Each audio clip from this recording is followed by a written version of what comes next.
সমসাময়িক কিছু বিষয় সম্পর্কে পবিত্র কোরআন ও বিশ্বনবীর মুখমিশ্রিত বাণী থেকে এক তাত্ত্বিক ও তথ্যবহুল আলোচনা উপস্থাপন করার চেষ্টা করব ইনশাআল্লাহুল আজিজ। রব্বিশ রহ লি সাদরি ওয়া ইয়াসসির লি আমরি ওয়াহলুল উকদাতাম মিন লিসানি ইয়াফকাহু কওলি। মুমিন জীবনের যদি দুটি পাঁচ বা দুইটি অধ্যায়কে এক কথায় বলতে হয় তাহলে মুমিন জীবনের দুইটি গুণ থাকা অত্যাবশ্যকীয়। একটার নাম হলো শুকর আর একটার নাম হলো সবর। এই দুইটা গুণ যার মধ্যে রয়েছে সে সফল, যার মধ্যে কৃতজ্ঞতা বোধ রয়েছে, যে আল্লাহর নেয়ামতের প্রতি কৃতজ্ঞ, প্রদত্ত নেয়ামতের প্রতি কৃতজ্ঞ তাকদীরের লিখনির উপর আল্লাহ রাব্বুল আলামিন যা দিয়েছেন সেটাতে সে সন্তুষ্ট, এবং আল্লাহ রাব্বুল আলামিন মুমিন বান্দার জীবনে যে পরীক্ষাগুলো রেখেছেন, যে বিপদগুলো রেখেছেন, এই সকল ক্ষেত্রে যখন মানুষ সবর করে, ধৈর্য ধারণ করে, তখনও সে সফল। মুমিন জীবনে সফলতার অন্যতম দুইটি গুণ হলো একটা সবর, একটা শুকর। এই দুইটাই কোরআনুল কারিমে আল্লাহ রাব্বুল আলামিন বর্ণনা করেছেন। কোরআনে কেবল সবর এবং শুকর। কিভাবে আপনি কৃতজ্ঞশীল বান্দা হবেন কোরআনে আল্লাহ তাআলা উল্লেখ করেছেন অনেক জায়গায়। আপনি কিভাবে আল্লাহর কৃতজ্ঞতা আদায় করবেন। সূরা লোকমানে আল্লাহ বলেছে অধ্যায় 31 আয়াত 27, সূরা কাহাফে আল্লাহ বলেছে অধ্যায় 18 আয়াত 109, সূরা সাবায় আল্লাহ বলেছে অধ্যায় 34 আয়াত 13। অনেক জায়গায় আল্লাহ তাআলা বলেছে যে আপনি কিভাবে রবের কৃতজ্ঞতা আদায় করবেন। অনুরূপ ভাবে আল্লাহ রাব্বুল আলামিন পুরো কোরআনে মানুষকে ধৈর্যের নানা উপদেশ দিয়েছেন, নানা ইতিহাসকে তিনি তুলে ধরেছেন, নবী এবং রাসূলদের জীবনের নানা বিপদগুলোকে আল্লাহ তাআলা কোরআনে কোট করেছেন। আমাদেরকে এর থেকে, এই মিসালগুলো থেকে শিক্ষা নিয়ে নিজের জীবনের প্রতিটি ক্ষেত্রে ধৈর্য ধারণ করার জন্য। কিন্তু মানুষ তো বড়ই অতি দ্রুত, মানুষ খুব আল্লাহ রাব্বুল আলামিনের যে কোনো কর্মে আনুগত্যশীল না হয়ে যেমন অবাধ্য হয়, অনুরূপ ভাবে আমরা কৃতজ্ঞ না হয়ে অকৃতজ্ঞ হই, অনুরূপ ভাবে আমরা ধৈর্যশীল না হয়ে অধৈর্যের পরিচয় সব জায়গায় দিচ্ছি। প্রতিটি ক্ষেত্রে আজকে আমরা অধৈর্য। আল্লাহ রাব্বুল আলামিন এই সবর সম্পর্কে কি বলেছেন আসুন আমরা আলোচনায় সরাসরি চলে যাই। আল্লাহ তাআলা বলেছেন সূরা আল ইমরান অধ্যায় 3 আয়াত 100 আয়াত 200 আল্লাহ বলছেন ইয়া আইয়ুহাল্লাযীনা আমানু, হে বিশ্বাসী বান্দাগণ, ওয়াসবিরু সাবিরু, তোমরা ধৈর্য ধারণ করো আর এই ধৈর্যের তোমরা প্রতিযোগিতা করো। নিজেরা ধৈর্য ধারণ করব এবং ধৈর্য ধারণের প্রতিযোগিতা করব। প্রতিযোগিতা কখন মানুষ করে? যখন একাধিক মানুষ একটা জিনিস অর্জনের জন্য কোন একটা কম্পিটিশনে যুক্ত হয়, এটাই হলো প্রতিযোগিতা। 800 মিটার দৌড়ে কে আগে যাবে, তাহলে এই যে প্রতিযোগিতা, তাহলে একজন আর একজনকে কি ছাড় দিবে নাকি সে আগে যাবে? সে আগে যাবে। যেমন আল্লাহ বলছেন সূরা আল ইমরান অধ্যায় 3 আয়াত 133 ওয়াসারিউ ইলা মাগফিরাতিম মির রাব্বিকুম, তোমরা প্রতিযোগিতা করো, দৌড়াও, তোমাদের রেস শুরু করে দাও। এমন প্রতিযোগিতা যে সাহাবী খেজুর ফেলে দিয়েছেন। আমরা প্রতিযোগিতার একটা অর্থ বোঝাতে গিয়ে এটা নিয়ে আসলাম যে খেজুর ফেলে দিয়েছেন কেন? সে আগে জান্নাতে যেতে চায়, এর নাম প্রতিযোগিতা। তাহলে ধৈর্যের প্রতিযোগিতা আপনি কিভাবে করবেন? সবর যে আপনি আছেন এটার আবার প্রতিযোগিতা হয় নাকি? এই বিষয়ে কিভাবে প্রতিযোগিতা করবেন? আপনার প্রতিযোগিতা হলো আপনার চেয়ে অভাবে থেকেও কে বেশি ধৈর্যশীল, তার থেকে আপনাকে বেশি প্রতিযোগী হতে হবে।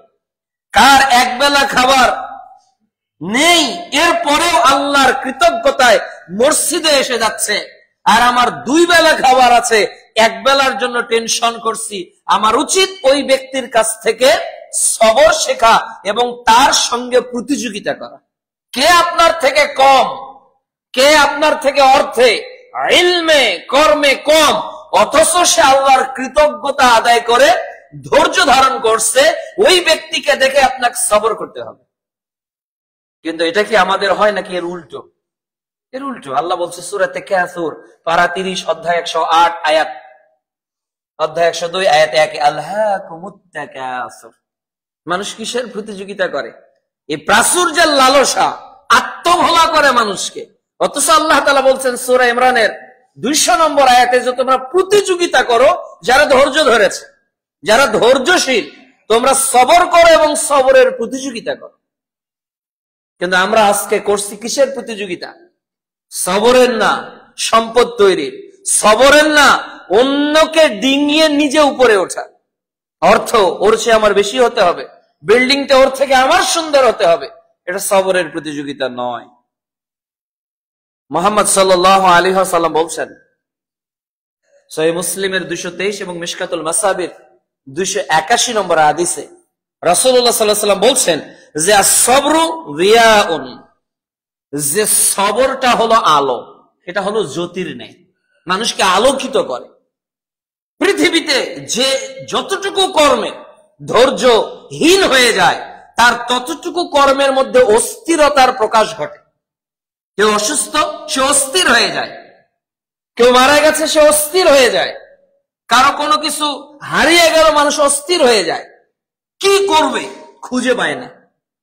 অথচ রাসূল সাল্লাল্লাহু আলাইহি ওয়াসাল্লাম বলছেন যে রিয়াউন, এই ধৈর্যটা হলো তোমাদের জন্য আলো।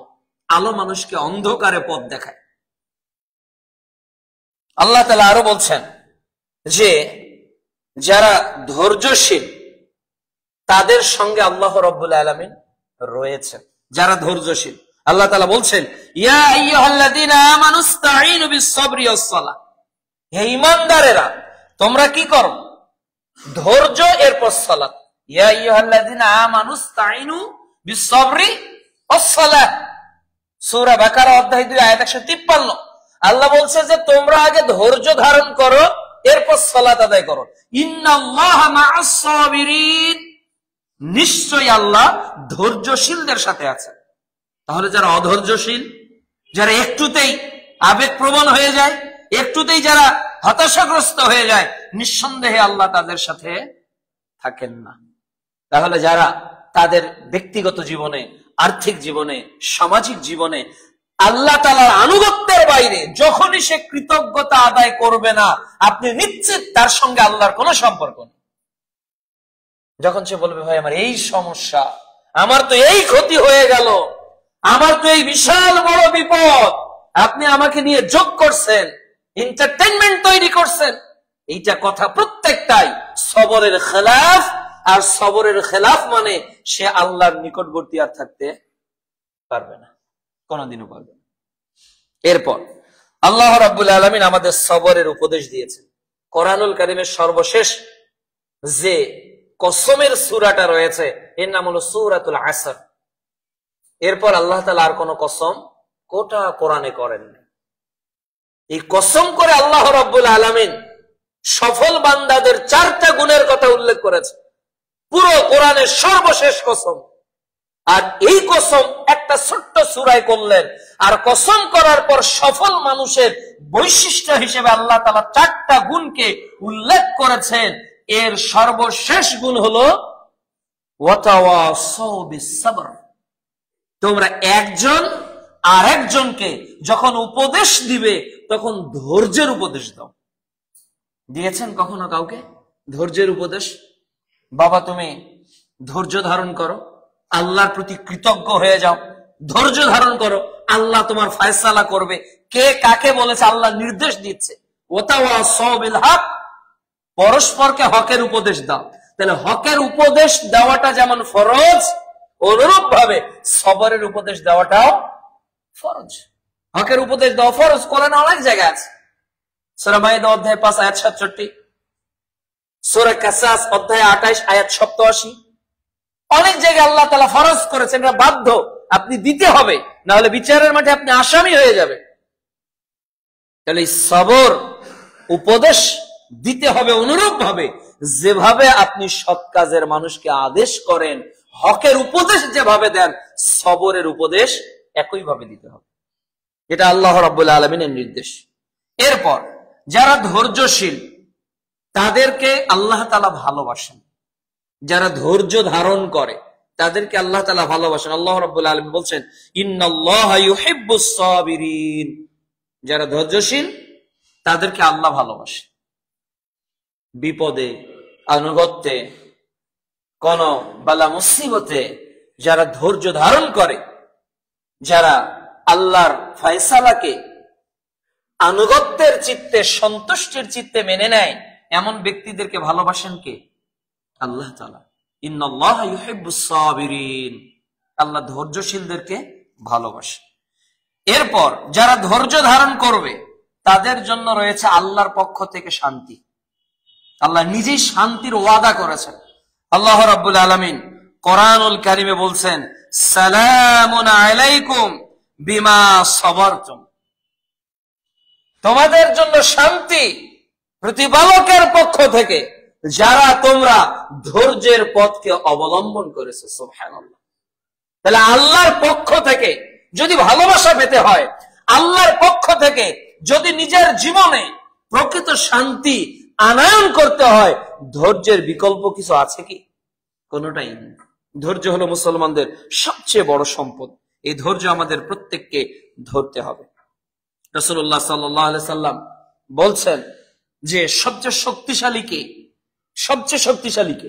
সহিহ বুখারী 6114 নম্বর হাদিস, যে মানুষকে কুস্তিতে হারিয়ে দিতে পারে সে শক্তিশালী নয়, বরং যে রাগের মাথায় নিজেকে নিয়ন্ত্রণ করতে পারে, নিজের মধ্যে ধৈর্য নিয়ে আসতে পারে, এই হলো শক্তিশালী।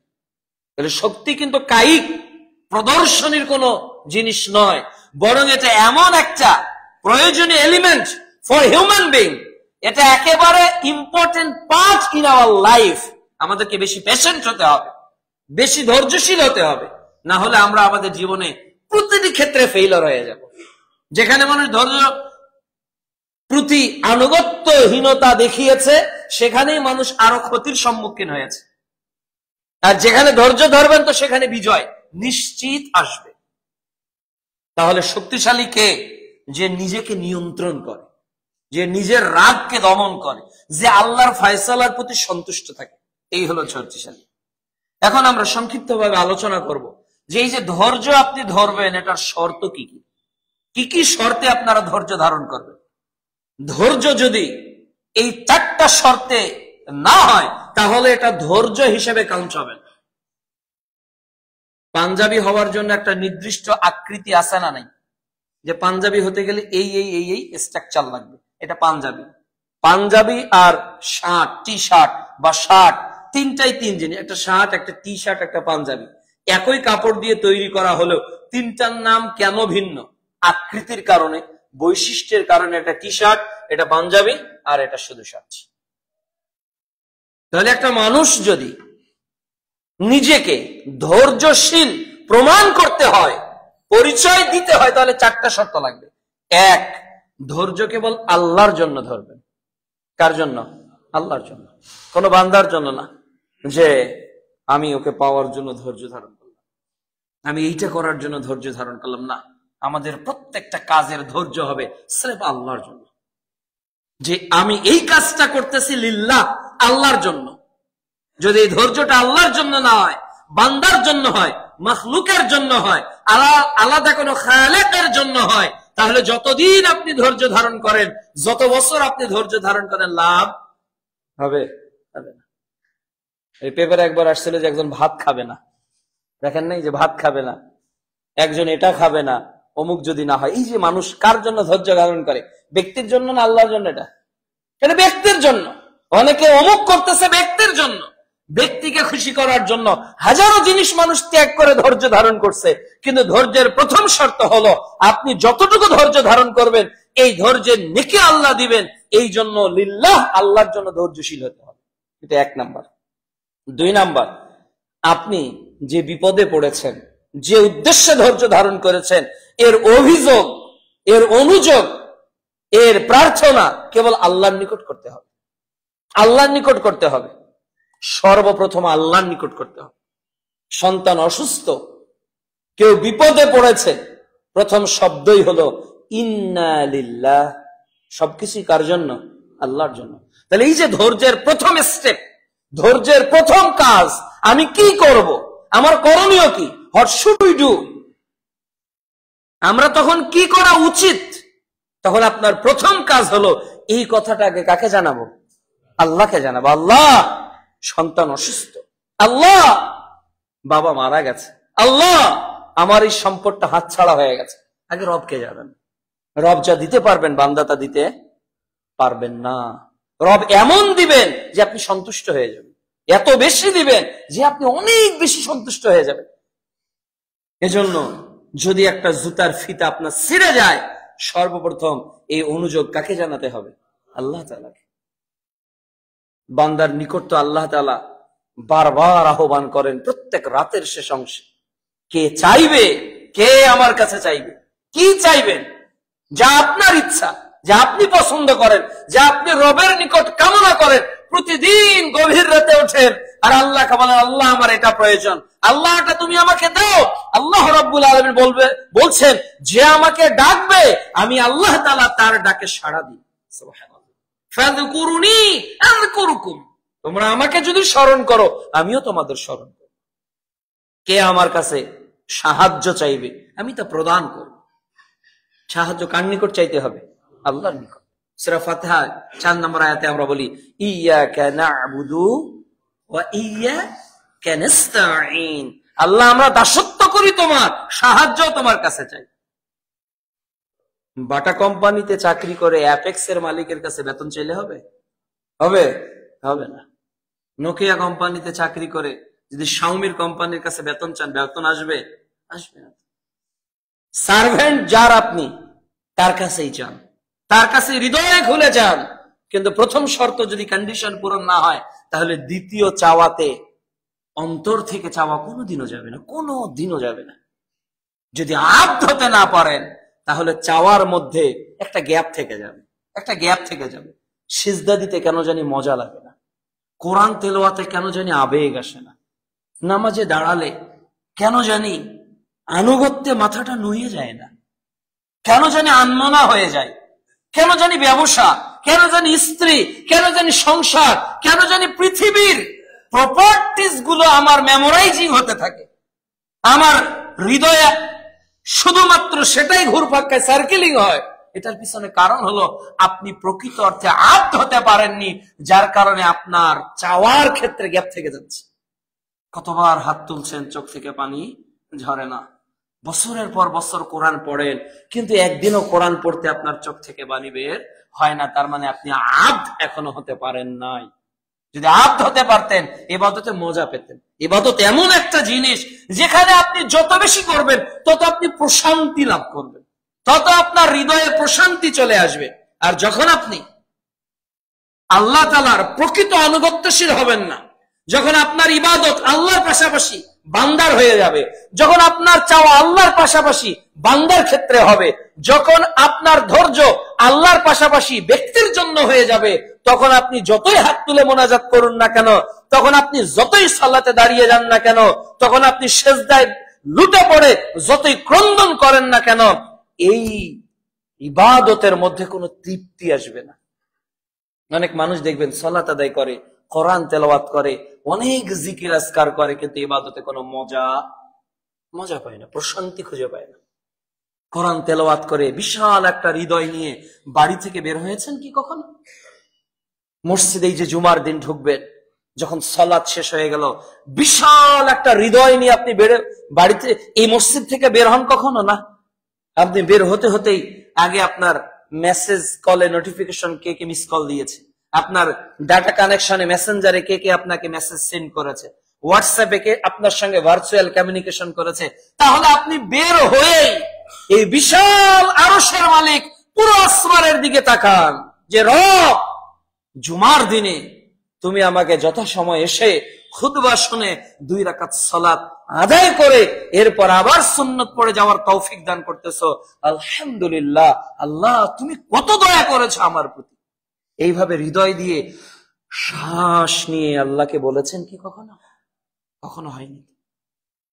সকালবেলা কোরআন তেলাওয়াত করছেন, কোরআন তেলাওয়াত করতে করতে হঠাৎ করে কোরআন তেলাওয়াতটা বন্ধ করে দিয়ে মোবাইলটা রিসিভ করলেন। ওই ব্যবসার কথা, ওই বাণিজ্যের কথা, ওই অর্থ সম্পদের কথা, ওই বিবাহ শাদীর কথা, ওই দোকানের কথা, দুনিয়ার সার্কেলের সঙ্গে যুক্ত হয়ে গেলেন।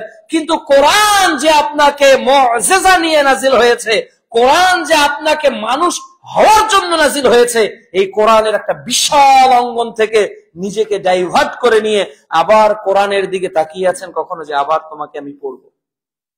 এই যে মহব্বতের দৃষ্টিতে যেটা আমি আবার পড়বো, আজকে সূরা কাহাফ পড়েছে, আবার পড়বো। মহব্বত আছে কোরআনের সঙ্গে?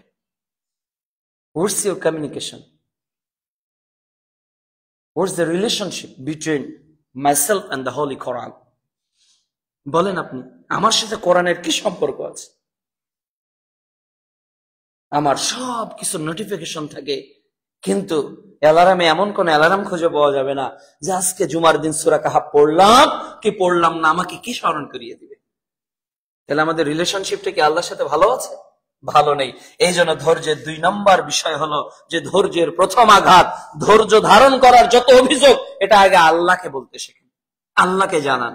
3 নাম্বার হলো বিপদ যখন আসবে প্রথম আঘাতেই আপনাকে সবর করতে হবে। প্রথম আঘাতেই বিপদ এসে গেল, আপনার সিম কেউ খেয়ে নিল, আপনার সিম গাছটা পাশের ছাগলটা কেটে দিয়েছে, গালি ইচ্ছা মতো দেওয়ার পর বললেন আর কি করার আছে। এই শব্দের ধৈর্য আর কোনো লাভ নেই। যখন কেটে দিয়েছে তখন বলতে হতো ইন্না লিল্লাহ। তাহলে বিপদের প্রথম আঘাতেই রবের স্মরণ, দ্বিতীয় তৃতীয় আঘাতে না। কেউ গালি দিল, কেউ কোনো কিছু ক্ষতি করলো, আপনি পাল্টা ক্ষতি করে বললেন যে আমার যেটা হয়েছে আর তো ফিরে পাবো না। না, আঘাত প্রথম আঘাতেই আপনাকে আগে বলতে হবে।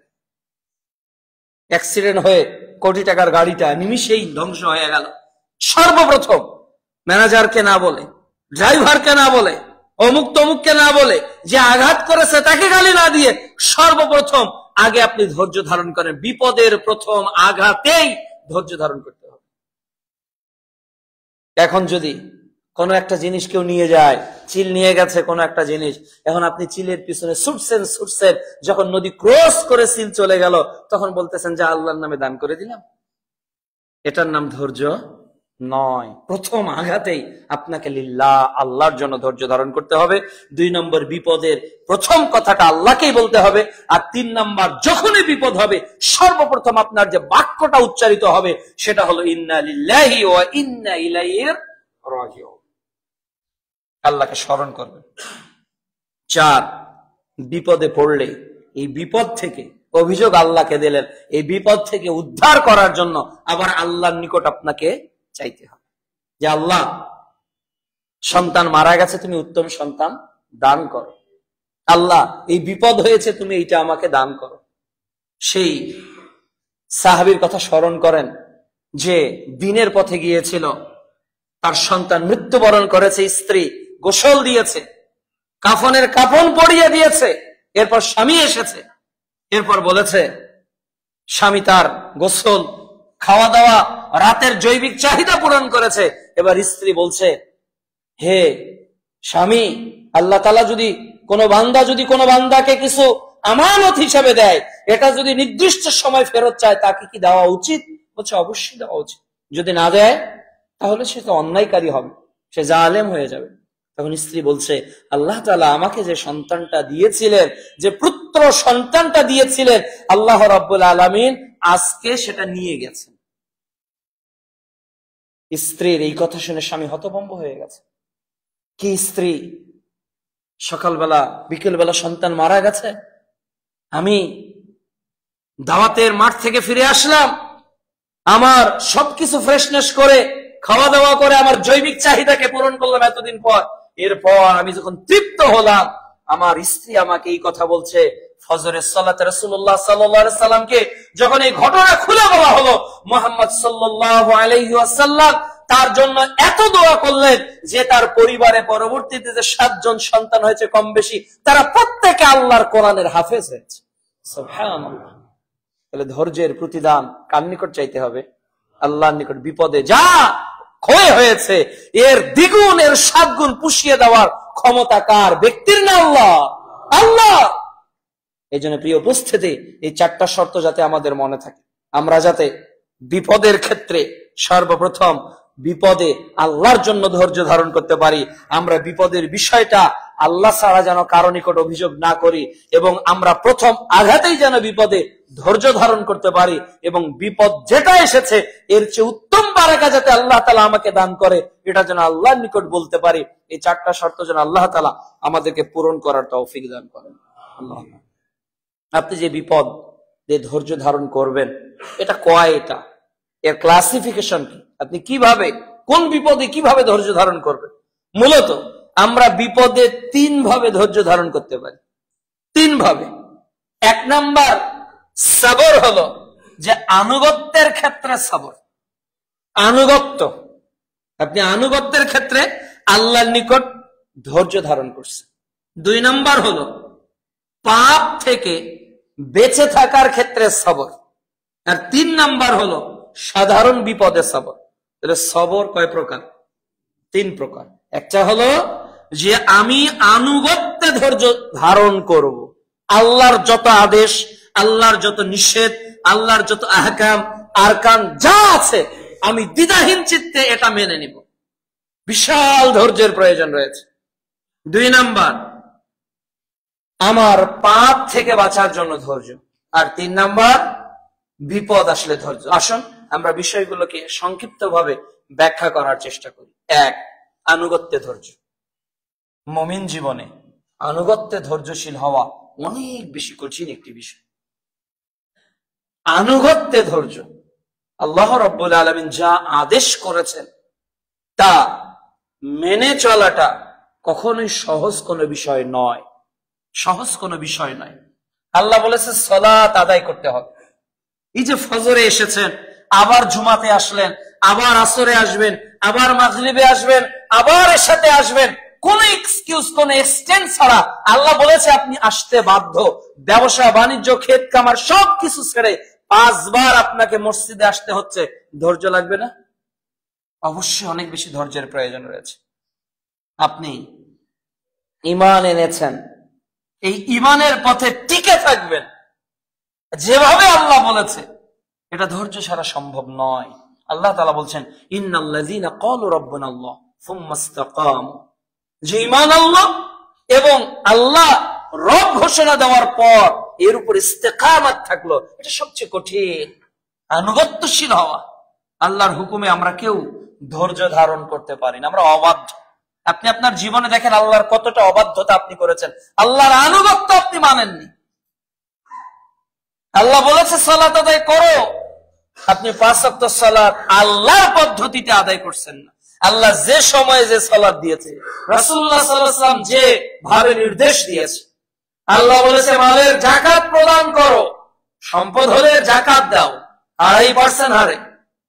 আজকে আমরা কতজন যাকাত দিচ্ছি, কতজন যাকাত দেই, এটাকে আমরা কারাদণ্ড মনে করি, এটা দণ্ডি, এটা পানিশমেন্ট আমরা মনে করি। আমার 1 কোটি টাকা, কত টাকা যাকাত দিতে হবে? 2.5 লক্ষ টাকা। এটা কি সম্ভব? এটা আমার কাছে তো অনেক কঠিন। 2.5 লক্ষ টাকা মানে এত শতাংশ জায়গা হবে, হয়তো এটা কেনা যাবে, একটা মোটরসাইকেল এত দামি কেনা যাবে, অনেক হিসাব কিতাব করতেছে। 2.5 লক্ষ টাকা দেওয়া কি সম্ভব? সম্ভব না। আপনার স্ত্রীর 2, 4, 5, 7 ভরি স্বর্ণ রয়েছে, আপনার স্ত্রীর আলাদা অন্য সম্পদ রয়েছে, কতজন এই সম্পদের যাকাত দিচ্ছে? এই সম্পদের যাকাতের ক্ষেত্রে, আল্লাহর বিধানের ক্ষেত্রে ধৈর্য ধারণ করা মানুষের সংখ্যা খুবই ক্ষীণ। আজকে বৃষ্টি অনেকটা নাই বললেই চলে, তাই না? মানুষ এখন যে সময় আসমানের বৃষ্টি দিয়ে মানুষ জমি চাষ করবে, এই সময় এখন মানুষ কি করতেছে? স্যালো, ডিপ, বিভিন্ন পানির আশ্রয় নিচ্ছে, তাই না? আল্লাহ এরপরেও যে কিছু পানি দিচ্ছে, এটা পশু পাখির জন্য দিচ্ছে, মানুষের জন্য না, মানুষের জন্য না। আমার তদন্তে মনে হয় যে বাংলাদেশের শতকরা 95%-এরও বেশি মানুষ ফসলের সঠিক যাকাত আদায় করে না, কখনোই করে না। তারা 1000 মণ ধান পেয়েছে, এটাতে যে 20 ভাগের 1 ভাগ দিতে হবে অথবা 10 ভাগের 1 ভাগ দিতে হবে, 100 মণে কি 5 মণ দেওয়া সম্ভব? তাহলে 500 মন হলে 25 মন তাকে ধান দিতে হবে। সে অনেক চিন্তা ভাবনা করে, এই মাদ্রাসায় 1 মন, ওই মাদ্রাসায় 10 কেজি, ওই প্রতিষ্ঠানে 10 কেজি, এইভাবে কোন রকম 5-10 মন দিয়ে সে 50 মন ওসরের হক 5 মনে আদায় করে নিল। অথচ এটা আল্লাহর সম্পদ, এটা বান্দার নয়। মানুষ যখন ফসলের যাকাত দিবে না, ওসর, তখন আল্লাহ তাআলা বৃষ্টিকে কি করে দিবেন? বন্ধ করে দিবেন। ইবনে মাজাহ কলহ ও বিপর্যয় অধ্যায় 67তম পর্বের 4019 নম্বর হাদিস। এরপরেও যেটা হচ্ছে এটা হলো রাসূল সাল্লাল্লাহু আলাইহি ওয়াসাল্লাম অন্য বর্ণনায় বলেছেন, যদি জীবজন্তু পশু প্রাণী না হতো তাহলে বৃষ্টি আর কখনোই হতো না। মানুষ যে অবাধ্য, কখনোই আল্লাহ দিতেন না। তাহলে আপনার আমার প্রতিটি ক্ষেত্রে ধৈর্য ধারণ করতে হবে, আল্লাহর ফয়সালাকে মেনে নিতে হবে। সূরা আহজাব পারা 22 অধ্যায় 33 আয়াত 36 আল্লাহ বলছে যে মুমিন নারী হও আর পুরুষ হও, তুমি যদি মুমিন হও, সেটা নারী হোক আর পুরুষ হোক, আল্লাহ এবং তার রাসূল যদি তোমাকে কোনো নির্দেশ করে তাহলে তোমার কোনো ইখতিয়ার নেই, তোমার কোনো স্বাধীনতা নেই। You as like a servant, you just follow it. আপনাকে সরাসরি সেটা অনুসরণ করতে হবে যদি নির্দেশ দেন আল্লাহ এবং তার রাসূল। আর কোন কথা আপনাকে বলা যাবে না। একই কথা আল্লাহ তাআলা বলছেন সূরা নিসা অধ্যায় 4 আয়াত 65, মুমিন হতে পারবে না যদি ফয়সালা না মানো। সূরা জিনে আল্লাহ বলছেন অধ্যায় 72 আয়াত 23, যদি না মানো জাহান্নামে যাবে, আজীবন থাকবে। তাহলে ফয়সালা আমরা আল্লাহ কয়টা মানছি? আল্লাহ বলছে তিলকা হুদুদুল্লাহ, এটা হলো আমার সীমানা। আল্লাহ বলছে তিলকা হুদুদুল্লাহ, এই সীমানাকে ক্রস করার অধিকার আল্লাহ মানুষকে দেন নাই। তো ভাই, মানুষকে দেন, আপনি পারবেন না। যদি নিজেকে মনে করেন যে মুসলিম, আপনি যদি নিজেকে মুসলিম বলে দাবি করেন, তাহলে আল্লাহ তাআলা যা ফয়সালা করেছে এর বাইরে কোনো কিছু আপনি করবেন না। তাহলে আল্লাহ ফয়সালা করেছে, এটাতে ধৈর্য ধারণ করা সহজ না কঠিন? অনেক কঠিন। আপনি পারবেন না। আপনার হাজার মানুষের সঙ্গে মতের অমিল হয়ে যাবে, শত মানুষ আপনার সামনে অনেক দূরে এগিয়ে যাবে, আপনি যেতে পারবেন না। আপনাকে মানুষ ফুল বলবে, বোকা, যে তুমি বোকা, এটা আধুনিক যুগ, তোমাকে এই মারিং কাটিং করে চলতে হবে না। আমার মিরাস, বোনের অধিকার আছে, আমার মায়ের অধিকার আছে, সন্তানের অধিকার আছে, প্রত্যেকের অধিকার যথাযথভাবে দিতে হবে, নাহলে বিচারের মাঠে আমি ধরা খেয়ে যাব। আল্লাহ ফয়সালা করেছে তিলকা হুদুদুল্লাহ, ومن لم يحكم بما أنزل الله فأولئك هم الكافرون فأولئك هم الفاسقون فأولئك هم الظالمون। তুমি ফাসিক হয়ে যাবে, তুমি কাফের হয়ে যাবে, তুমি জালেম হয়ে যাবে যদি ফয়সালা মানো। তাহলে এখন আপনি নিজেকে মিলিয়ে দেখেন যে আমি ধৈর্যশীল কিনা। ধৈর্যশীল কিভাবে বুঝবেন? আল্লাহ বলেছে হারাম, আল্লাহ বলেছে সালাত আদায় করা, আমি করি না, তার মানে আমি আনুগত্যে ধৈর্যশীল না। আল্লাহ রাসূল সাল্লাল্লাহু আলাইহি ওয়াসাল্লাম বলেছে যে এইভাবে চলো, এটা হলো একজন ব্যক্তির বডি স্ট্রাকচার। পা থেকে মাথা পর্যন্ত পোশাক হবে এরকম, চুল হবে এরকম, হাত হবে এরকম, নখ হবে এরকম, বডি ল্যাঙ্গুয়েজ হবে এরকম, তোমার বচন ভঙ্গি হবে এরকম। আল্লাহ পুরো কোরআনে এগুলো বলেছে। আর বলেছে ইন্নাকা লাআলা খুলুকিন আযীম, সূরা কালাম অধ্যায় 68 আয়াত 4। এই যে তোমরা কিভাবে আনুগত্য করবে, এর নমুনা হিসেবে উত্তম করে যাকে পাঠালাম তিনি হলেন মুহাম্মদুর রাসূলুল্লাহ সাল্লাল্লাহু আলাইহি ওয়াসাল্লাম। তাহলে আপনি কোন কোন ক্ষেত্রে আনুগত্য ধৈর্য ধারণ করবেন? রাসূল সাল্লাল্লাহু আলাইহি ওয়াসাল্লামের জীবনীর মাথা থেকে শুরু করে পা পর্যন্ত প্রত্যেকটা গ্রহণ করার নাম হলো আপনি ধৈর্যশীল। যদি করতে না পারেন, you are failure in your whole life, আপনি আপনার পুরো জীবনে অকৃতকার্য হয়ে যাবেন। 2 নাম্বার ধৈর্য হলো পাপ থেকে বেঁচে থাকার ধৈর্য। এটা আরো অনেক কঠিন। যা আছে আনুগত্য করতেছেন, সালাত আদায় করেন, সিয়াম পালন করেন, হয়তো একটু যাকাতও দেওয়ার চেষ্টা করেন, কিন্তু পাপ থেকে বাঁচাটা কি সহজ? অনেক কঠিন। রাসূলুল্লাহ সাল্লাল্লাহু আলাইহি ওয়াসাল্লাম বলছেন, ওমর রাদিয়াল্লাহু তাআলা বুঝাচ্ছেন যে হাদিস, যে একটা কাঁটাযুক্ত পথে কাপড়কে গুটিয়ে যেভাবে চলতে হবে এভাবে দিনের পথে চলতে হবে। এমন একটা যুগ আসবে, দারিমি প্রথম খণ্ডে 394 নম্বর হাদিস, হাতে আগুন নিয়ে থাকা সহজ হবে, ঈমান নিয়ে চলা কঠিন হবে। তাহলে পাপ থেকে আপনি বাঁচবেন, এটা খুবই কঠিন। আপনার মন চাচ্ছে গান শুনতে, মন চাচ্ছে, এখানে কে ধৈর্য ধারণ করবে? মন চাচ্ছে টিভিটা একটু ছেড়ে দিই, স্পোর্টস চ্যানেল গুলো একটু দেখি, একটু খবর দেখে যেখানে নারী খবর পড়ছে, এটা মন চাচ্ছে। আপনিও দেখছেন, তাহলে পাপ থেকে কি নিজেকে ধৈর্য ধারণ করাতে পারলেন? মন চাচ্ছে যে দলিলটা জমা দিলেই তো হাউস বিল্ডিং এর লোন দিয়ে দিবে, দলিলটা দিয়ে দিলেই তো 1 লক্ষ টাকার বাড়ি করতে পারবে, 3 তলা বাড়ি করব, 6টা ইউনিট করব, 10,000 টাকা করে 60,000 টাকা ভাড়া পাবো, প্রতি মাসে 30,000 ব্যাংকে দিব, আমার 30,000। ব্যবসা তো অনেক সুন্দর, কিন্তু এটা সুদ, এর থেকে আমাকে বেঁচে থাকতে হবে, হারাম থেকে আমি বাঁচবো। এটা সহজ না কঠিন? অনেক কঠিন। এখানে ধৈর্য কে ধরবে? আল্লাহ রাব্বুল আলামিন বলছেন যে পরিবার যাতে তোমার আনুগত্যহীনতার বাইরে চলে না যায়। আলা কুল্লুকুম রাইন ওয়া কুল্লুকুম মাসউলুন আন রাইয়াতি, তোমরা দায়িত্বশীল, দায়িত্ব সম্পর্কে জিজ্ঞাসিত হবে। এখন আপনার মেয়ে, আপনার ছেলে, আপনার স্ত্রী, আপনার অধীনস্থ ব্যক্তিরা আজকে দেখা যাচ্ছে যে আল্লাহদ্রোহিতার কাজে লিপ্ত। এখন তাদেরকে এখান থেকে নিষেধ করা, তাদেরকে এখানে সবরের উপদেশ দেওয়া, বাবা খবরদার এটা করিও না। এটা করাটা কিন্তু খুব কঠিন। মন চাচ্ছে অশ্লীল কিছু দেখি, মন চাচ্ছে অশ্লীল কিছু শুনি, মন চাচ্ছে হারামের সঙ্গে নিজেকে জড়িত করে ফেলি, হারামের সঙ্গে। এটা অনেক কঠিন, নিজেকে রক্ষা করা, আত্মরক্ষা করা। ধৈর্যশীলকে, একই মোবাইল আপনার কাছে আছে, একই মোবাইল হাজার যুবকের কাছে আছে। রাতের অন্ধকারে গোপনে হাজারো পাপের সঙ্গে যুবক মোবাইলের সঙ্গে সম্পৃক্ত, আর এক যুবক কোরআন তেলাওয়াত করছে। তাহলে একজন ধৈর্যশীল আর একজন অধৈর্যশীল। একজন বৃহস্পতিবার দুপুরে দাওয়াত দিয়েছেন, খাচ্ছে না, সিয়াম পালন করেছে। আর একজন কোনো হিসাব নেই, দুনিয়ার জীবনকে নিজের মতো করে মেনে নিয়েছে। এই জন্য প্রিয় উপস্থিতি, পাপ থেকে বেঁচে থাকেন, পাপ থেকে বেঁচে থাকেন। নেকি অল্প করেন, নেকির কাজগুলো অল্প অল্প করেন। কেবল ফরজ সালাতটা পড়েন, কেবল ফরজ সিয়াম পালন করেন, কেবল ফরজ যাকাতটা দেন, কেবল ফরজ হজটা করেন। এতটুকুই করেন, এতটুকুই করেন, বেশি করিয়েন না। কিন্তু হারাম থেকে বেঁচে থাকেন, পাপ থেকে বেঁচে থাকেন। রাসূল সাল্লাল্লাহু আলাইহি সাল্লামের কাছে এক ব্যক্তি এসে বলল, না আল্লাহ রাসূল সাল্লাল্লাহু আলাইহি সাল্লাম, আমাকে এমন একটা আমলের কথা বলেন যাতে আমি জান্নাতে যাব। রাসূল সাল্লাল্লাহু আলাইহি সাল্লাম কিছু কথা বললেন। এরপর তিনি বললেন, আল্লাহর কসম, আমি এর কমও করব না, বেশিও করব না।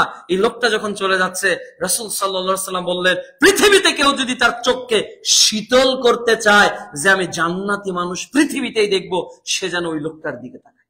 সুবহানাল্লাহ। যদি সে তার কথাতে সত্যবাদী হয়ে যায়। তাহলে অল্প ইবাদত ফরজ গুলো করেন, নফলটা পরে করেন।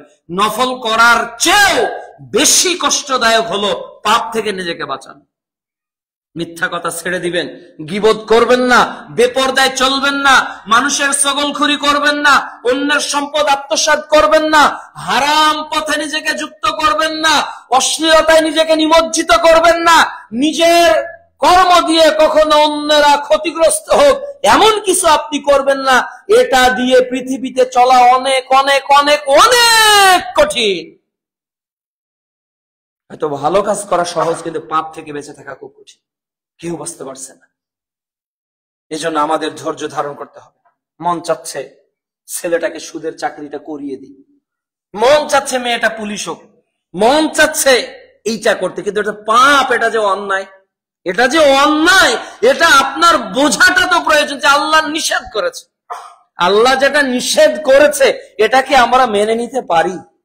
বলেন পারি? কোরআনের একটা আয়াত দেখেন, সূরা মাইদা অধ্যায় 5 আয়াত 50 ও 51 আল্লাহ বলছে, ইয়া আইয়ুহাল্লাযীনা আমানু, হে ঈমানদার বান্দাগণ, লা তাত্তাখিযু ইয়াহুদা ওয়ান নাসারা আউলিয়া, ঈমানদারেরা ইহুদি নাসারাদেরকে বন্ধু বলো না। আচ্ছা, এই শব্দটা, এই আয়াতের অনুবাদটা বুঝতে কি কারো কোনো সমস্যা? ইহুদি এবং নাসারাদেরকে বন্ধু মনে করো না। কেন? মানুষ বন্ধুর দ্বারা কি হয়? প্রভাবিত হয়। বন্ধু করার অর্থ কি? তার অনুযায়ী নিজেকে চলানো, তার সঙ্গে নিজের সম্পৃক্ততা তৈরি করা। এটা ইসলামে হারাম, হারাম। এখন আপনি বন্ধুত্ব করবেন না, তার মানে তার সঙ্গে শত্রুতা করতে হবে। 7 শ্রেণীর মানুষ আরশের ছায়া পাবে, এর মধ্যে ওই শ্রেণীর ব্যক্তি রয়েছে যে বন্ধুত্ব করে আল্লাহর জন্য আর শত্রুতাও করে আল্লাহর জন্য। বন্ধুত্ব আল্লাহর জন্য। আমার আপনার সঙ্গে আমার শত্রুতা, ভাই আপনি তো আমার দিনী ভাই, আপনার সঙ্গে আমার শত্রুতা কোথায়? আপনার সঙ্গে আমার শত্রুতা হলো আপনার আকীদা আর আমার আকীদা এক না। আপনার তরিকা আমার তরিকা এক না, আপনার সাইকোলজি, আপনার যে ফ্রিডম অফ স্পিচ, আপনার যে অ্যাক্টিভিটিস, এটা আমার সঙ্গে যাচ্ছে না, এই জন্য আপনার সঙ্গে আমার শত্রুতা। হাবিল কাবিলের সঙ্গে বন্ধুত্ব ছিল না শত্রুতা ছিল? শত্রুতা ছিল না? ইব্রাহিম আলাইহিস সালাম আর হাজার বাপ বেটার সম্পর্ক ভালো, শত্রুতামূলক। স্বামী স্ত্রী ফেরাউন আসিয়া বন্ধুত্বমূলক না শত্রুতামূলক? শত্রু। আল্লাহর জন্য করেছে আসিয়া, আল্লাহর জন্য করেছে। ফেরাউনের বিরুদ্ধে আল্লাহর জন্য করেছে ইব্রাহিম আলাইহিস সালাম। মুসা নমরুদের ফেরাউনের বাড়িতে বসবাস করার পরেও মুসা আলাইহিস সালাম বিরোধিতা করেছেন ফেরাউনের, ইব্রাহিম আলাইহিস সালাম বিরোধিতা করেছেন নমরুদের। শত্রুতা স্রেফ আল্লাহর জন্য। আপনি আমার দ্বীনী ভাই, আপনার সাথে আমার কোনো বিষয়ে মত পার্থক্য নেই। একটা জায়গায় মত পার্থক্য, আপনি ইহুদি খ্রিস্টানদের পথে চলতে চাইলে আমি কখনো আপনার সঙ্গে বন্ধুত্ব করতে পারবো না, কোনোদিনও পারবো না। আপনার সঙ্গে আমার সব সম্পর্ক ঠিক থাকবে। যেখানে আল্লাহ এবং তার রাসূলের অবাধ্যতা হবে, সেখানে আপনি যত বড়ই যুক্তি দেন, যত বড়ই কথা বলেন, আমি কিন্তু একমত হতে পারবো না। এটা কোনো মুমিনদের জন্য উচিত না, তাদেরকে বন্ধু বানানো উচিত না। কারণ কেউ যদি দুর্গাপূজা করে, সে কি আপনার বন্ধু হতে পারবে? কেউ যদি রবিবারে তাদের খ্রিস্টানদের যে তারা উপাসনা করে, ওখানে গিয়ে কি আপনি আপনার বন্ধুর সঙ্গে একসঙ্গে কি বসতে পারবেন? পারবেন না, তাই না? আপনি কি বৌদ্ধদের তাদের ইয়াতে গিয়ে, তাদের গির্জাতে গিয়ে, বৌদ্ধদের প্যাগোডাতে গিয়ে আপনি কি আপনার আরাধনাকে বন্ধুর সাথে মিলে থাকতে পারবেন? থাকতে পারবেন। কারণ আপনি যদি বলেন না, আমি গির্জাতে যাই, ওর ইবাদত একটু করি, ওকে দাওয়াত দিয়ে দিই, একদিন মুসলিম বানাবো, ইসলামে এটা কি জায়েজ আছে? না। আমার বন্ধুটা হিন্দু, তো কি হয়েছে, ওর সঙ্গে মিশি, ওর উৎসবে একটু নাড়ু খাই, ধীরে ধীরে ধীরে ধীরে ধীরে ওকেও একদিন গোস্ত খাওয়াবো, একদিন দাওয়াত দিব। ইসলামের কোনো সুযোগ? কোনো সুযোগ। কাজেই আমার চিরন্তন শত্রু হলো ইহুদি, আমার চিরন্তন শত্রু হলো নাসারা, গায়রিল মাগদুবি আলাইহিম ওয়ালাদ-দাল্লিন। তারা চিরদিন আমাদের শত্রু। তারা যত ভালো কিছুই বলুক না কেন, এর মধ্যে ভালো কিছু নেই মুসলমানদের স্থায়ী ক্ষতি ছাড়া, স্থায়ী ক্ষতি ছাড়া। গোটা বিশ্ব মুসলমানদের এই দুর্দশা কি তার বাস্তবতা নয়? আজকে কিছু শব্দ হচ্ছে, কুকুর বাংলাদেশে খেতে পারে, গাজার মুসলিম ভাইরা না খেয়ে মারা যাচ্ছে। এটাকে সহ্য করার মতো? আমি খাবার পাঠাতে পারতেছি না। কিসের মানবতা গোটা বিশ্বে? কিসের জন্য গঠিত হয়েছে জাতিসংঘ? কিসের জন্য গঠিত হয়েছে ন্যাটো? কিসের জন্য গঠিত হয়েছে এই পরাশক্তিক রাষ্ট্রগুলো? গোটা বিশ্বে কই খ্রিস্টানরা তো এভাবে না খেয়ে খেয়ে মারা গেছে। হাজার হাজার টন খাবার রাস্তায় শত শত গাড়িতে পৌঁছে গেছে। আল্লাহ রাসূলের যুগ থেকে অদ্যাবধি পৃথিবীতে কোনো অমুসলিম এভাবে মারা গেছে ইতিহাস খুঁজে পাবেন না। শুধু তাই না, আবু বকর রাদিয়াল্লাহু তাআলা আনহুর যখন ইতিহাস, এই মসজিদে আমি খুতবায় বলেছিলাম যে আবু বকর রাদিয়াল্লাহু তাআলা আনহু তার খেলাফত আমলে এক ইহুদি বৃদ্ধা অন্ধ মহিলার বাড়িতে গিয়ে প্রস্রাব পায়খানা পরিষ্কার করে তাকে খাবার দিয়ে আসতো, অথচ পৃথিবীর কেউ জানতো না। কি ইতিহাস ছিল মুসলমানদের! আজকে গোটা বিশ্বে মুসলমান নির্যাতন হচ্ছে। গাজার প্রতি মানুষ, আজকে বিশ্বে না খেয়ে মানুষ মারা যাচ্ছে, গাজায় শত শত মানুষ মারা যাচ্ছে। কিসের গণতন্ত্র তোমাদের? কিসের সমাজতন্ত্র তোমাদের? কিসের সেকুলারিজম তোমাদের? তোমাদের এই সমাজতন্ত্রে আমি লাথি মারি, তোমার এই গণতন্ত্রকে আমি লাথি মারি, তোমার এই সমাজতন্ত্রকে আমি ঘৃণা করি, মরার আগ পর্যন্ত করব। তোমার এই গণতন্ত্র আমার গাজার লাখো ভাইয়ের জীবন ফিরে দিতে পারবে না। হাজার হাজার মানুষ না খেয়ে মারা যাচ্ছে। কিসের পৃথিবীতে গণতন্ত্র? যারা গণতন্ত্রের দর্শক, তাদের একটাই টার্গেট হলো মুসলমানদেরকে পৃথিবীর মানচিত্র থেকে নিচ্ছিন্ন করা। আমি তাদের নীতিতে ইসলাম কায়েম করবে, এটা মরার আগের দিন পর্যন্ত সম্ভব না। এজন্য ভাই, আপনার সাথে আমার বনবে না, কোনোদিনও বনবে না। আপনি আমাকে ঘৃণা করতে পারেন, আমার জবানকে আপনি কেড়ে নিতে পারেন। একদল ক্ষমতার প্রয়োগ করে মাহফিল বন্ধ করেছে, এলাকা ভিত্তিক প্রভাবে আপনি আমাদের প্রোগ্রাম বন্ধ করবেন, কিন্তু মরার আগ পর্যন্ত সালাফি বিদ্বানরা যে নীতিতে কথা বলেছে, সে নীতিতেই কথা হবে যে ইহুদি নাসারারা আমাদের বন্ধু নয়। তাদের তৈরি করা কোন মতবাদ মানবতার কোন কল্যাণ বয়ে নিয়ে আসতে পারে না। এটা চিরন্তন সত্য। এটা হলো প্রেজেন্ট ইনডিফিনিট টেন্স, চিরন্তন সত্য। কাজেই আপনাকে আমাকে এই বিপদের ক্ষেত্রে, এই যে আপনি আমি এই বাধার যখন আনুগত্যের ক্ষেত্রে আপনাকে যেমন ধৈর্যশীল হতে হবে, আপনাকে অনুরূপ ভাবে পাপ বর্জনের ক্ষেত্রে, খারাপ কিছু ত্যাগের ক্ষেত্রে অনুরূপ ধৈর্যশীল হতে হবে। তখন দেখবেন সবাই একদিকে কথা বলে, আপনারা গুটি কয়েকজন আর একদিকে কথা বলছেন। তাহলে আপনাদের মানুষ কি ভালো মনে করবে? যারা সমাজ অনুযায়ী চলে না। জি ভাই, এই সমাজ অনুযায়ী চলতে চাই না। যে সমাজ পৃথিবীতে মুসলমানদেরকে নির্যাতন করেছে, আমার ওই সমাজ দরকার নাই। যে সমাজে আমার স্বাধীনতা নাই, বাংলাদেশ গণতান্ত্রিক দেশ যদি হতো, তাহলে জাতীয় মসজিদ বাইতুল মুকাররমে আহলে হাদিসদের মাসে কেন 6 মাসে একটা খুতবা বরাদ্দ থাকা উচিত ছিল। আজকে বাংলাদেশের 550 মডেল মসজিদে একটা আহলে হাদিস ইমাম নেই কেন? কিসের গণতান্ত্রিক রাষ্ট্র বাংলাদেশ?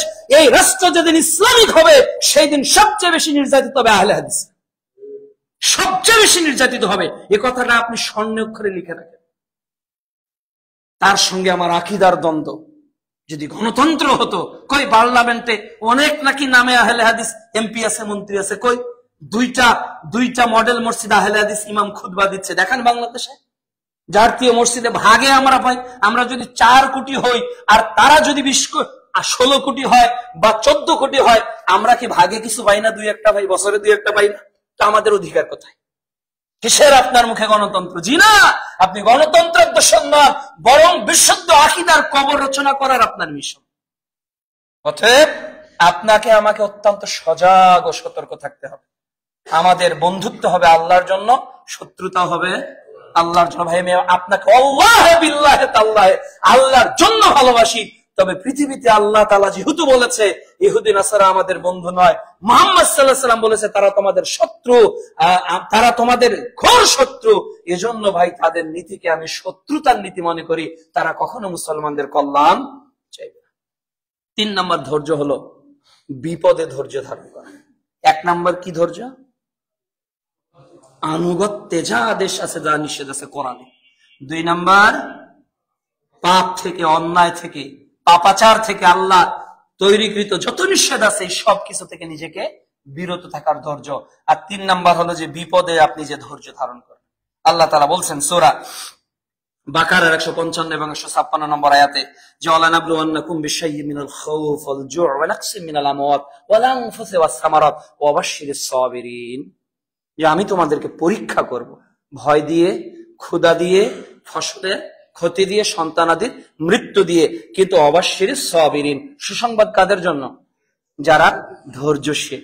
সন্তান মারা যাক, ফসল নষ্ট হয়ে যাক, যেই ক্ষতি হোক না কেন, আমাকে যত প্রকার ক্ষুধার তাড়না দেওয়া হোক না কেন, আমি জীবন চলে যাবে, ঈমান ছেড়ে দিব না। এই ধৈর্য আপনাকে বিপদে ধৈর্য ধারণ করতে হবে। আইয়ুব আলাইহিস সালাম আল্লাহকে বলেছিলেন সাবরান জামিলা, আল্লাহ তুমি আমাকে উত্তম ধৈর্য দাও, তুমি আমাকে উত্তম ধৈর্য ধারণ করার তৌফিক দান করো। আপনাকে আমাকেও যে কোনো বিপদে ধৈর্য ধারণ করতে হবে। রাসূলুল্লাহ সাল্লাল্লাহু আলাইহি ওয়াসাল্লাম দোয়া করেছিলেন আল্লাহর নিকট, যে আল্লাহ তুমি আমাকে ধৈর্য ধারণ করার তৌফিক দান করো। এমনকি যে সকল সাহাবীরা নির্যাতিত হয়েছিলেন, মুসনাদ আহমদের 19540 নম্বর হাদিস, ইয়াসির পরিবার যখন নির্যাতিত হচ্ছিল, মুহাম্মদ সাল্লাল্লাহু আলাইহি ওয়াসাল্লাম কি বলছিলেন? মুহাম্মদ সাল্লাল্লাহু আলাইহি ওয়াসাল্লাম বলছিলেন সাবরান ইয়া আহলি ইয়াসির, হে ইয়াসিরের পরিবার ধৈর্য ধারণ করো, ফাইন্না মাউইদাকুমুল জান্নাহ, এই যে ধৈর্য তোমরা যদি ধারণ করতে পারো, এই ধৈর্যই তোমাদেরকে জান্নাতে নিয়ে যাবে। সুবহানাল্লাহ। এভাবে রাসূল সাল্লাল্লাহু আলাইহি ওয়াসাল্লাম বলেছেন যে তোমরা ধৈর্য ধারণ করো। অনুরূপ ভাবে রাসূল সাল্লাল্লাহু আলাইহি ওয়াসাল্লাম খাব্বাব বিন আরাদ রাদিয়াল্লাহু তাআলা আনহুকেও ধৈর্য ধারণ করার উপদেশ দিয়ে বলেছিলেন।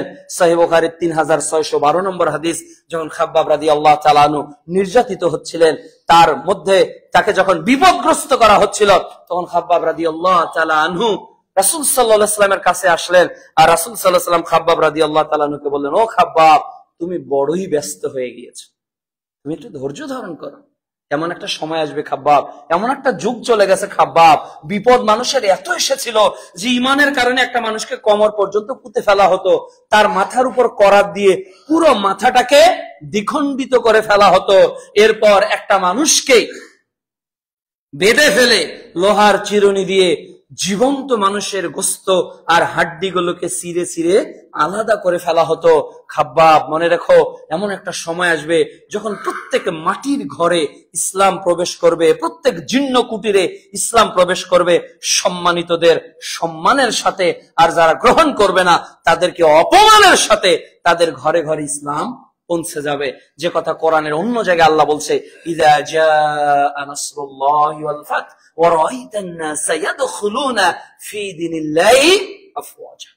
আল্লাহর সাহায্য যখন বিজয় আসবে, তুমি দেখবে যে দলে দলে মানুষ ইসলামের দিকে চলে আসছে।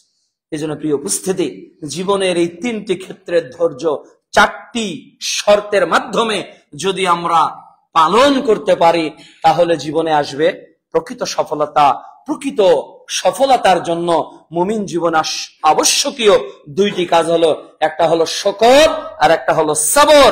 আমরা আজকে সবরের যতটুকু আলোচনা শুনলাম, এটার ফজিলত, এটার গুরুত্ব, এটার নির্দেশ, এটার আহ্বান, এর সঙ্গে আল্লাহ তাআলার কি সম্পর্ক রয়েছে, এরপর সবরের যে চারটি শর্ত রয়েছে, সবরের যে তিনটি প্রকরণ রয়েছে, এবং সবরের যে ইতিহাস আল্লাহ তাআলা কোরআনে বর্ণনা করেছেন, মুহাম্মদ সাল্লাল্লাহু আলাইহি ওয়াসাল্লাম সাহাবীদের দৃষ্টান্ত থেকে বর্ণনা করেছেন যে তারা এত নির্যাতিত হয়েছে, তারা এত নিষ্পেষিত হয়েছে, তারা এত ভাবে লাঞ্ছিত হয়েছে, তারা কখনো ধৈর্য হারা হন নাই।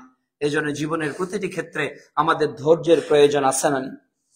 আচ্ছা, আল্লাহর কাছে চাইতে হবে, আল্লাহ তুমি আমাদেরকে বিপদে ধৈর্য ধারণ করার তৌফিক দান করো। আল্লাহ রাব্বুল আলামিন যারা আমাদের প্রতিটি সময় আমাদের অন্যায় থেকে নিজেদেরকে বাঁচানোর ক্ষেত্রে ধৈর্য ধারণ করার তৌফিক দান করেন। আল্লাহ রাব্বুল আলামিন তার আনুগত্যে যেন ধৈর্য ধারণ করার তৌফিক দান করেন। আজকে গোটা বিশ্বে আমাদের আনুগত্য আল্লাহর নেই। আমরা ইয়াকা না'বুদু, যাকে রব হিসাবে মানি, তার আনুগত্যে আমরা নিজেকে মাথা নইয়ে দিতে পারি না। আমরা আসলে আল্লাহর একনিষ্ঠ আব্দে এখনো নিজেকে পরিণত করতে পারিনি। আজকে আমাদের আচার আচরণ শিষ্টাচারে নানা অনৈতিক অবক্ষয় গোটা বাংলাদেশে হয়েছে। ৩৬শে জুলাই আবার সামনে চলে আসতেছে, ১০০ বছর পূর্তি হয়ে যাবে, কিন্তু বাস্তবে আমরা কি পাচ্ছি?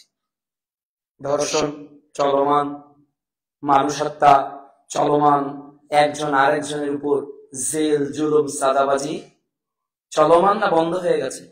চলমান আছে। কেউ কারো অধিকার দিতে চায় না, সবাই মাইট ইজ রাইট দেখাতে চায়, পাওয়ার ইজ পাওয়ার, সবাই শুধু পাওয়ার, সবার ক্ষমতার পাওয়ার সবাই অ্যাপ্লাই করতে চায় সমাজে। কিন্তু মানুষগুলো কত সাধারণ থাকা উচিত ছিল, মানুষগুলো কত সহজ সরল হওয়া উচিত ছিল, এটা আজকে আমরা ভুলে গেছি।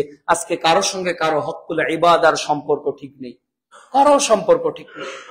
ফিলিস্তিনি মুসলমান মারে, আমরা বাংলাদেশে কাঁদি, আর আমরা একজন আর একজনকে যখন মারি তখন কিন্তু আমাদের ওই ক্রন্দন হয় না। তাহলে কি ভালোবাসা?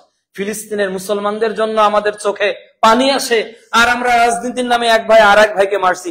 ও মুসলমান, আমিও মুসলমান, কেন মারছেন? ইয়াকতুলু বা'দুহুম বা'দা, একজন আর একজনকে মারবে, এটাও কিয়ামতের আলামত। অথচ মুহাম্মদ সাল্লাল্লাহু আলাইহি ওয়াসাল্লাম কি আচরণ করেছিলেন একজন দাসের সাথে? সহিহ বুখারী আচরণ অধ্যায়ের ৬০৩৮ নম্বর হাদিস, রাসূলুল্লাহ সাল্লাল্লাহু আলাইহি সাল্লামের সাহাবী ছিলেন, তারা খাদেম ছিলেন কি? আনাস রাদিয়াল্লাহু তাআলা আনহু। কয় বছর? ১০ বছর। সহিহ বুখারী এই হাদিসে এসেছে ১০ বছর আনাস রাদিয়াল্লাহু তাআলা আনহু রাসূল সাল্লাল্লাহু আলাইহি সাল্লামের খাদেম ছিলেন। অথচ রাসূল সাল্লাল্লাহু আলাইহি সাল্লাম কোনোদিনও তাকে বলেন, এই আনাস এটা কেন করেছো, এই আনাস এটা কেন করনি। কি আচরণ তাদের ছিল।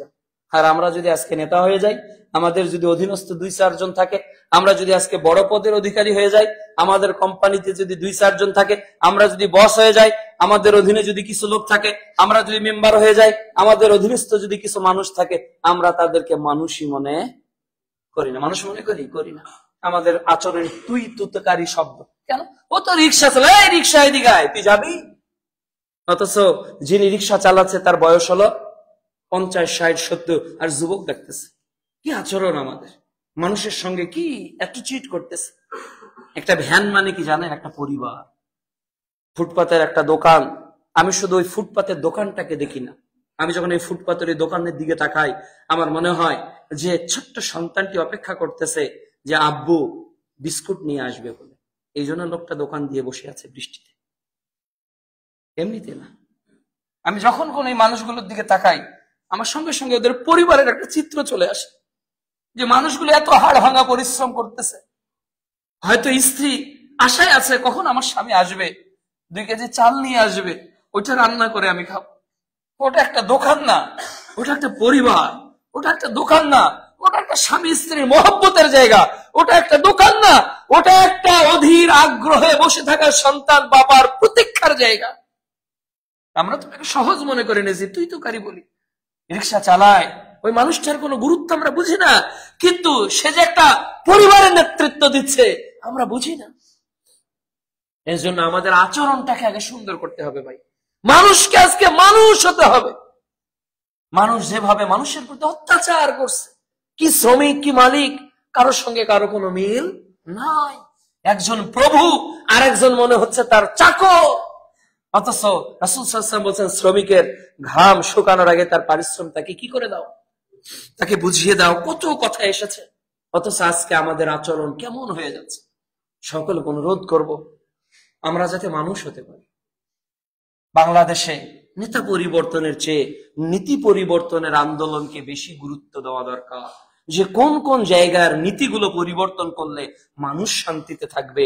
অনেক বিপ্লব তো করলাম, পৃথিবীতে একটা বিপ্লব আসুক, বাংলাদেশে একটা বিপ্লব আসুক, যে বিপ্লব স্রেফ আল্লাহ রাসূলের তরিকার বিপ্লবের জন্য মানুষ সংগ্রাম করবে, যেখানে থাকবে না সেকুলারিজম, থাকবে না কমিউনিজম, থাকবে না ন্যাশনালিজম, থাকবে না ডেমোক্রেসি, স্রেফ আল্লাহ এবং তার রাসূলের বিধান, ক্বাল আল্লাহু তাআলা ক্বাল রাসূলুল্লাহ, এই 2 কথার বাইরে আর কারো কোনো কথা থাকবে না। কোন এমপি কোন পার্লামেন্টে কোরআন হাদিসের বাইরে বক্তব্য দিবে না, কোন মানুষ কোরআন হাদিসের বাইরে কোন নীতির কথা বলবে না। এমন একটা কথা বলা হোক, আপনি অল্প মানুষ। ইব্রাহিম আলাইহিস সালাম একাই এক উম্মত ছিলেন। রাসূলুল্লাহ সাল্লাল্লাহু আলাইহি ওয়াসাল্লাম বলছেন, বাদাল ইসলামু গরিবান ওয়া সায়াদু কামা বাদা ফাতুবা লিল গরাবা। অল্প লোক দিয়ে ইসলাম শুরু হয়েছে, ইসলাম আবার অল্প লোকের নিকট ফিরে যাবে। আর সফল হলো ওই অল্প লোক, আল্লাযী ইসলিহুনা মা আফসাদান নাস, যারা আবার পুনরায় ইসলামের 1450 বছর আগের বিধানকে যারা পুনর্জীবিত করতে চায়, পুনর্জাগরিত করতে চায়, যারা সমাজে স্থায়ী বিপ্লব আনতে চায়, আল্লাহ তুমি সেই কাতারে আমাদেরকে শামিল হওয়ার তৌফিক দান করো। আল্লাহ আমাদের ক্ষমতা নেই, আমরা তাদের সঙ্গে টিকবো না, আমাদের দুর্বলতা তোমার সামনে পেশ করতেছি। আমাদের অর্থ নেই, তাদের সামনে আমরা টিকবো না, আমাদের রাষ্ট্রীয় ক্ষমতা নেই, তাদের সামনে টিকবো না, কিন্তু তুমি তো মুসার এক লাঠির আঘাতে ফেরাউনকে পৃথিবীর ইতিহাস থেকে ধ্বংস করেছো। তুমি তো নমরুদের ইতিহাস, ইব্রাহিম আলাইহিস সালামের ইতিহাস থেকে রচনা করেছো। তুমি যে আবু জাহেলের ইতিহাস মুহাম্মদ সাল্লাল্লাহু আলাইহি ওয়াসাল্লামের জীবনীতে রচনা করেছো। আল্লাহ অল্প লোক হোক, কম লোক হোক, দুর্বল লোক হোক, ক্ষমতাহীন লোক হোক, অতি জয়ীফ লোক হোক, কিন্তু তুমি তো হুয়া আলা কুল্লি শাইইন কাদির। আল্লাহ তোমার শক্তি দিয়ে এই পৃথিবীতে আবারও প্রকৃত কোরআন ও সুন্নাহর রাজ তুমি কায়েম করো। আল্লাহ গোটা বিশ্বে মুসলমানদের নির্যাতন চলছে, আমাদের মূলত কোরআন সুন্নাহর দূরে থাকার কারণে আমরা কোরআন সুন্নাহ থেকে যত দূরে আসব। তিরমিজির আপনার 4019 নম্বর হাদিস, আল্লাহ বেধর্মীদের নেতৃত্ব মুসলমানদের প্রতি কায়েম করে দিবেন। যখন মানুষ কোরআন হাদিসের বাইরের নীতি চাইবে, কায়েম করতে চাইবে, তখন আল্লাহ তাআলা বেধর্মীদেরকে শাসক করে দিবেন। এক সময় আমরা ইন্ডিয়ার দালাল ছিলাম, এখন আমরা আমেরিকার দালালে পরিণত হয়ে যাচ্ছি। মিদ্রার এপিট আর ওপিট, কোথায় যাচ্ছে সমাজ? কোন কমিশনকে বাংলাদেশে আনার চিন্তা? তোমার টু শব্দ হয় না, তোমার যুদ্ধ থেমে যায় ইসরায়েল আর ইরানের, আর গাজার মুসলমানদের নির্যাতন হয়। তুমি ডোনাল্ড ট্রাম্প, তুমি নেতাহু টু শব্দ করো না, তার মানে তোমরা আসলে মানুষ নও, তোমরা মানুষ রূপী 21 শতাব্দীর জীবন্ত জানোয়ার ছাড়ার কিছুই না। এদের নীতির সঙ্গে মরার আগ পর্যন্ত আপোষ চলবে না। এরা ক্ষমতার লড়াই নিয়ে ব্যস্ত, এরা মুসলমানদেরকে একেবারে কবজা করে গোলামিতে বশীভূত করার টার্গেটে এরা ব্যতিব্যস্ত হয়ে গেছে। যতক্ষণ মুসলমান টেকনোলজিতে এগিয়ে যেতে পারেনি, যতক্ষণ মুসলমান তাদের ঈমানকে পূর্ণতা দান করতে পারেনি, হাজার কোটি মানুষের সামনে, লক্ষ লক্ষ মানুষের সামনে তাবুকে আমাদের বিজয় এসেছে, মুতার যুদ্ধে আমাদের বিজয় এসেছে, বদরে এসেছে, মুতার যুদ্ধে এসেছে, খন্দকে এসেছে। যত বিজয় এসেছে মুসলমানদের অস্ত্র, মুসলমানদের শক্তি, মুসলমানদের আধিক্যতার কাছে আসেনি। মুসলমানদের যত বিজয় এসেছে মুসলমানদের পূর্ণ আল্লাহর প্রতি বিশ্বাস, তাওয়াক্কুলের কারণে এসেছে। আগামীর পৃথিবীতে যে বিপ্লব হবে এটা ক্ষমতার বিপ্লব নয়, এটা সংখ্যা গরিষ্ঠতার বিপ্লব নয়, এটা কার হাতে কত অ্যাটম বোম আছে এর বিপ্লব নয়। আগামী বিশ্বে যে বিপ্লব আসবে, ইমাম মাহদী যে বিপ্লব রচনা করবেন, ঈসা আলাইহিস সালাম যে বিপ্লব রচনা করবেন, তার হাতে বেশি পাওয়ার থাকবে একথা কোরআন হাদিসে আসেনি। তার কাছে সবচেয়ে বেশি ড্রোন থাকবে কথা কোরআন হাদিসে আসেনি। তার এই ইমানি চেতনার কারণে হাজারো বাতিল শক্তি পরাভূত হয়ে ইসলামের বিজয় নিশান উদ্দীন হবে পৃথিবীতে ইনশাআল্লাহ। জাল হক ওয়া যাকাল বাতিল ইন্নাল বাতিলা কানা যাহুকা। এই বাতিল চিরদিন দূরীভূত হয়েছে ক্ষমতা আর সম্পদ আর বোমার জন্য নয়, ঈমানি চেতনার কারণে। আল্লাহ আবারও পাখি পাঠাতে পারে না? আল্লাহ যদি কাবা রক্ষা করতে পাখি পাঠাতে পারে, 3টা করে ছোট্ট ছোট্ট পাথর দিয়ে মুখ থেকে আর 2টা পা থেকে পড়ে যদি এই যে হাতি বাহিনীর অবস্থা মাটির সঙ্গে মিশে যায়, আজ সামুদ জাতিকে যদি আল্লাহ তাআলা এইভাবে নিচ্ছিন্ন করে দিতে পারেন, ওই রব কি ঘুমিয়ে আছেন? ওই রব কি দুর্বল হয়েছেন? ওই রব কি ক্ষমতা হারিয়ে ফেলেছেন? ওই রবের দিকে ফিরে আসেন। ওই রবের বিপ্লব আসবে, টুডে অর টুমরো আসবে। আলা ইন্না নাসরুল্লাহিল করিব, আল্লাহর সাহায্য নিকটবর্তী। যতটুকু সময় পাচ্ছেন এটা পরীক্ষা, ধৈর্য ধারণ করেন, সফলতা আসবেই। আল্লাহ বোঝার তৌফিক দান করুন।